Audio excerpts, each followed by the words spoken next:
Hello everyone, myself Shikha Pandey. Welcome to Ekaksh classes. अब हम start करने वाले हैं चैप्टर 5। अब तक हमने प्रीवियस वीडियोस में देखा फोर्थ चैप्टर क्वाड्रेटिक इक्वेशन तक सॉल्व कर लिया। अब देखना है अरिथमेटिक प्रोग्रेशन क्या होती है। ठीक है, तो ये एक सीरीज है। Progression means series.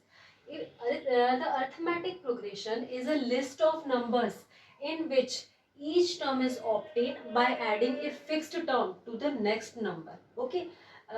और any preceding number. Preceding number क्या होता है? आगे वाली टर्म, और उसकी जो नेक्स्ट टर्म है उसको हम सक्सीडिंग टर्म्स बोलते हैं। ठीक है, तो अब देखिए ये है हमारा जनरल फॉर्म किसी भी अरिथमेटिक प्रोग्रेशन का। ठीक है, फर्स्ट टर्म तो ए है, कोई भी नंबर हो सकता है फर्स्ट टर्म, उसमें कोई बाउंडेशन नहीं है।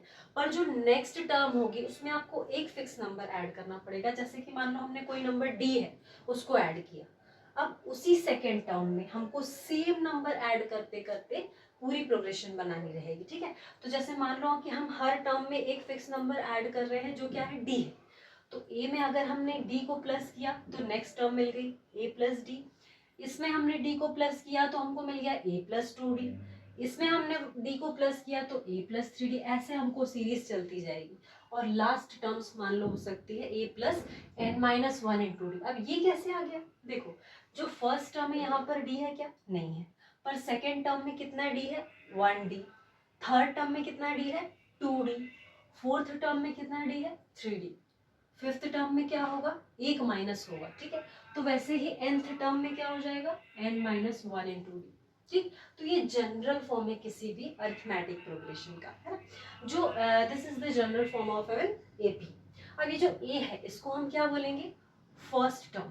ठीक, डी क्या है? एक ऐसा नंबर है जो कॉमन है हर प्रीसीडिंग और सबसीडिंग टर्म्स में। ठीक है, तो देखिए इन दोनों का जब आप सब्ट्रैक्ट करेंगे तो डी आएगा, इन दोनों को सब्ट्रैक्ट करेंगे तो डी आएगा। मतलब डी क्या है? हर नेक्स्ट टर्म में, हर दो नेक्स्ट टर्म में क्या हो रहा है? कॉमन आ रहा है, और दोनों का डिफरेंस निकालने पर आ रहा है, इसीलिए इसका नाम क्या रख दिया? Common difference. ठीक है, और ए एन जो है वो हमारी लास्ट टर्म होती है प्रोग्रेशन की, या फिर उसको nth टर्म बोल सकते हैं। कुछ कुछ जो अरिथमेटिक प्रोग्रेशन होती है उसमें हमको लास्ट टर्म पता होती है, या कोई प्रोग्रेशन कहीं पर एंड हो रही है तो उसको फाइनाइट अरिथमेटिक प्रोग्रेशन बोलेंगे। ठीक है, लेकिन अगर ऐसी प्रोग्रेशन है जिसका लास्ट टर्म नहीं है, बस वो कंटिन्यू गोइंग ऑन है, ठीक है, सो ऑन, पता नहीं कहाँ एंड हो रही है, ठीक, तो ऐसी प्रोग्रेशन को हम क्या बोलेंगे? Infinite arithmetic progression. जो इतनी जानकारी है, इतनी इंफॉर्मेशन है, वो आपको फर्स्ट एक्सरसाइज सॉल्व करने के लिए काफी है। जब आप इतना सुनकर, इतना देखकर फर्स्ट एक्सरसाइज को सॉल्व करेंगे तो ये सारी चीजें आपके दिमाग में बैठ जाएगी। उसके बाद हम देखेंगे कि और कौन से फॉर्मूलेस की जरूरत है, पर अभी के लिए या फर्स्ट एक्सरसाइज के लिए आपको सिर्फ इतना पता होना चाहिए। ठीक है, अब हम देखेंगे फर्स्ट एक्सरसाइज।